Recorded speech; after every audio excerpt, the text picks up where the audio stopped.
No, yeah, I just wanted to comment on the fact that I'm doing that. I was going to pre-record, but then somebody backed out, so I ended up with a longer slot. So I'm doing it live. I know it's not. It's kind of a bit too much multitasking in a way, isn't it? Um, is everything okay? Can you see? Can you hear? Yeah, we can see the slides and hear you. Okay, that's good. So my talk is about students preparing for seminar discussions. So the preparing part is what I'm interested in. In these discussions, they needed to identify and understand theory-practice relations in an academic text. And the students made slides to prepare for these discussions, and it's these slides that I'm interested in. So I'd like to start by giving some background to how we designed these seminar discussions, also called academic reading circles, and then show you some of the multimodal artifacts, which are slides made by the students to support their discussions. And I've included examples from 2 of the discussions. Week 2, intercultural group work discussion. The text was about intercultural group work. And week 3, the text was about Sponge City, which is something I've been thinking about with all this water, all these storms we're getting. We need a few more sponge cities, I think. So the analysis of the slides is the part I'd really welcome feedback on, if anyone has feedback when we get to that. And I wanted a way to analyze what the students were doing, what was happening in those slides, and how the text and visuals together were being used. And I thought about different ways of analyzing the text and images. But the analysis I'm going to show you uses semantic gravity from legitimation code theory.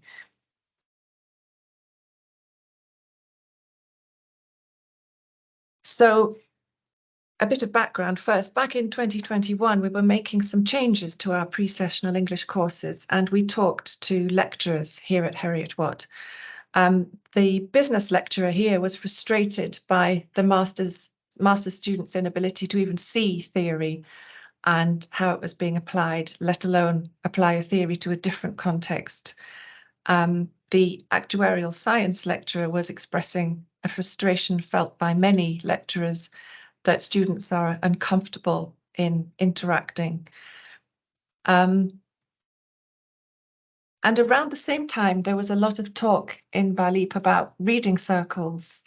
And I became familiar with Susie Cowley-Hazelton's PhD work on reading circles. And she'd used reading circles to support students to build knowledge about theory through social practice. And this seemed to connect with what the lecturers had asked for. It seemed very interesting. So in these reading circles, students were asked to identify theory in the text and look at how it is applied in a particular context. That's what we decided to do. They could also think about applying it in other contexts, perhaps ones that they knew very well. The Tyson Seaburn book, published in 2016, is the starting point for a lot of current work using these reading circles. He stipulates these 5 roles you can see in the 5 circles on my slide here. So students prepare to discuss a text according to their role. For example, the discussion leader asks questions and summarizes the discussion, so they have to prepare the questions in advance. The visualizer in advance organizes key concepts visually in various forms to help to see the text concepts in a different way into those concepts. And it was the visualizer role that first caught my attention.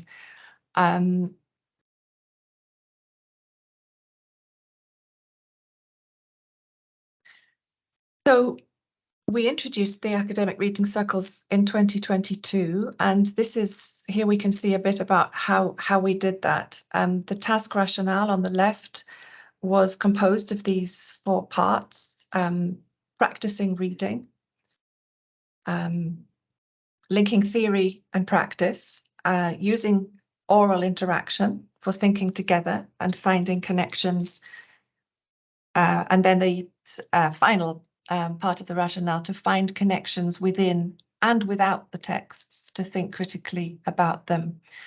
The roles, very much like the circles we just saw in the previous slide, the roles are on the right, and these are the instructions the students were given. They swapped roles each week and gave advice to the next person to do the role, as Seaburn, I think, recommends in his book. These are the 4 formative tasks over 4 weeks. So they did a reading circle every week, and then they had a final assessed one in week 5, but I'm not looking at that here. So today I'm going to show you some example slides from week 2 about the international group work and week 3 about Sponge City. On the right of my slide here, you can see one group of 5 students discussing Sponge City in week 3 with some of the slides they had prepared. It was online, of course, back in 2022. I was initially interested in how the slides enabled the discussion. This seemed the obvious thing. But then I became more interested in the choices around the text and images actually in the slides.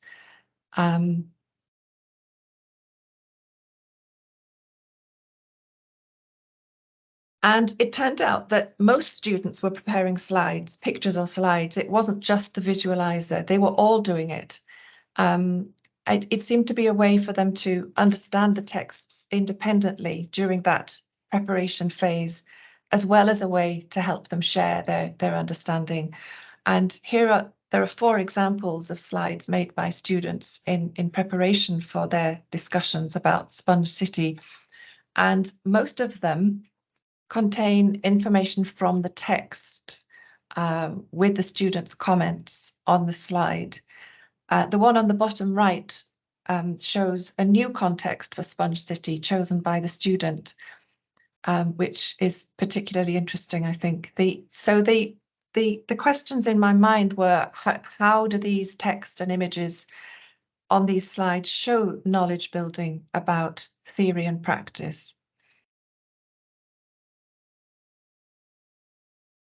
And as I said, I thought about different ways of analysing the texts, analysing the slides, but the analysis I'm going to show you here uses semantic gravity from legitimation code theory, or LCT. And I chose this because semantic gravity is a way of thinking about how abstract and conceptual something is, or how context dependent it is, how far it's about the real world and examples. So you can see the semantic gravity plus sign at the bottom of the graph, meaning more kind of real world and examples, and the SG minus sign at the top, meaning more kind of abstract and conceptual. And I included this image of the wave because it's seen so frequently in EAP contexts nowadays. We can look at how a text waves from abstraction to real-world examples and then back up again. However, the idea of waving in this diagram requires time. So on the bottom, at the bottom there, you can see time. In my analysis of the slides, I was not looking at how the students talked about the slides over time, but in how they showed understanding in the preparation phase. So my translation device had to take account of that. It was just a kind of static moment. On the left, we can see Meitan's idea of how semantic gravity could begin to be operationalized with abstraction at the top, weak semantic gravity at the top, and reproductive description about context at the bottom, so strong semantic gravity, heavy gravity. And on the right is my translation device. Following a study by Georgiou, Meitan, and Sharma from 2014, I used 3 layers and 3 colors So as with the 2014 study, red is about theories and concepts, yellow is about context, and green is connection between the other two layers. The 2014 study, oops, sorry, just moved the slide. The 2014 study was analysing students' verbal responses to physics questions, where they tried to connect physics concepts to real-world examples. And because of the time frame of spoken answers, students were likely to move between layers from red to green, or from green to yellow, or from red to yellow. In my study, the static nature of the slides meant I needed more subdivision within the 3 layers to see the knowledge building. So in my table, each layer is subdivided into 3. So there are 3 red, 3 green, 3 yellow. The top band, or the more densely coloured bands of each colour, is where the students bring most in terms of their own experience, where they demonstrate most knowledge building. And the bottom layer of each colour, where it's kind of pale pink or green or yellow, is where the students tend to repeat information from the text or have a more superficial approach, perhaps. And here is the translation device in a bit more detail, with examples of the kind of visuals and written text on the slides. So you can see in the center column is about the visuals, and the column on the right is about text. But where possible, there's just one descriptor for both the visuals and the text. This was in line with my idea of not separating them into 2 separate analyses. I wanted to do it together, to analyze them both at the same time, to see how they worked together.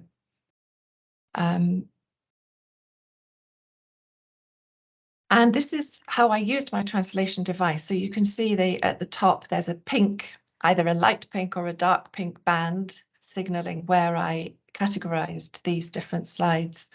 On the left, the student has highlighted and made a screenshot of a section of the text that talks about theory and put that on a nice blue background.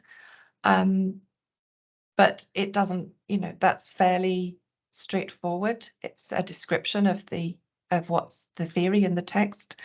On the right, the student has reworked the information into bullet points. So there's more kind of processing of the text. And then they've identified the modification that this particular research article about, this is intercultural group work, but it doesn't really, about the theory. They've identified how that particular article modified the theory that it was using. So I felt with the slide on the right, there's more understanding of how a theory is applied and then modified through research.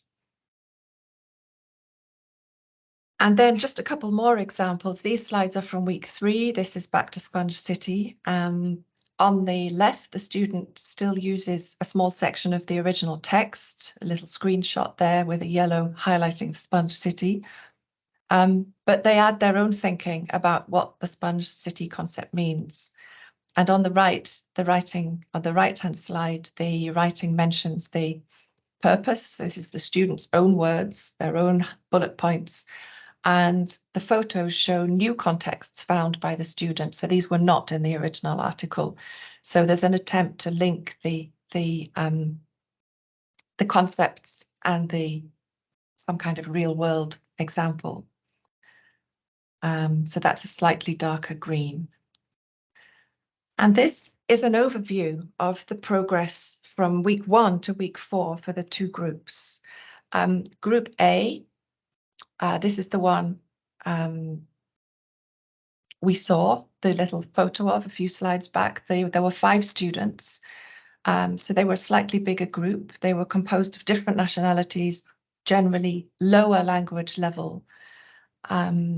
Group G on the right was a smaller group, just 4 of them, more homogeneous. They were all from China, and their language level, their IELTS score at least was higher.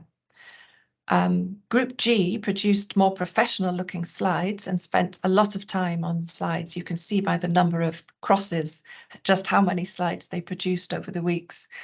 But it's interesting that, well, first of all, the lower language level group produced more kind of working with the theories and concepts within the articles. And it's also another thing I noticed is that the green band, the idea of mixing, of connecting the theory and the practice, that tends to be most empty, generally speaking.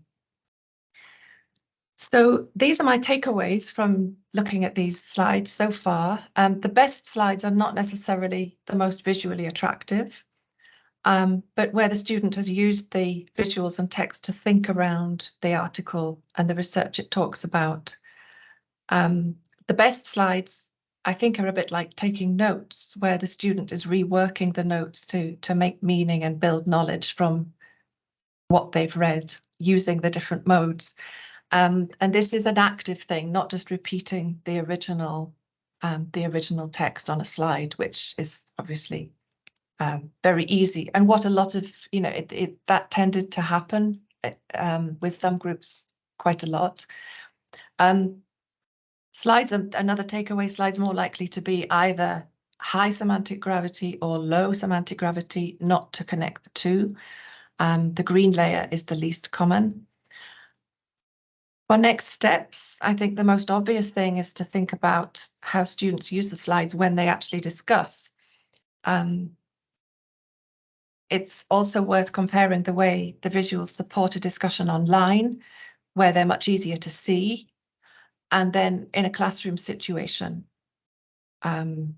where they're much more difficult to all look at together.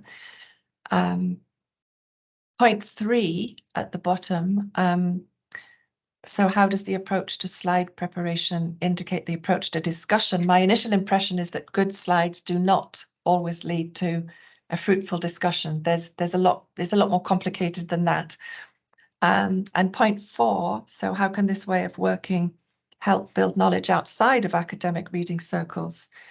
This is something that I'm experimenting with at the moment in my teaching. So using different modes as a kind of way of taking notes and thinking. And those are my references, and thank you for listening. Thank you for that, Judith. Really interesting. Oh, I'll just turn off the recording. Sorry. Thank you. Stop recording. There we are.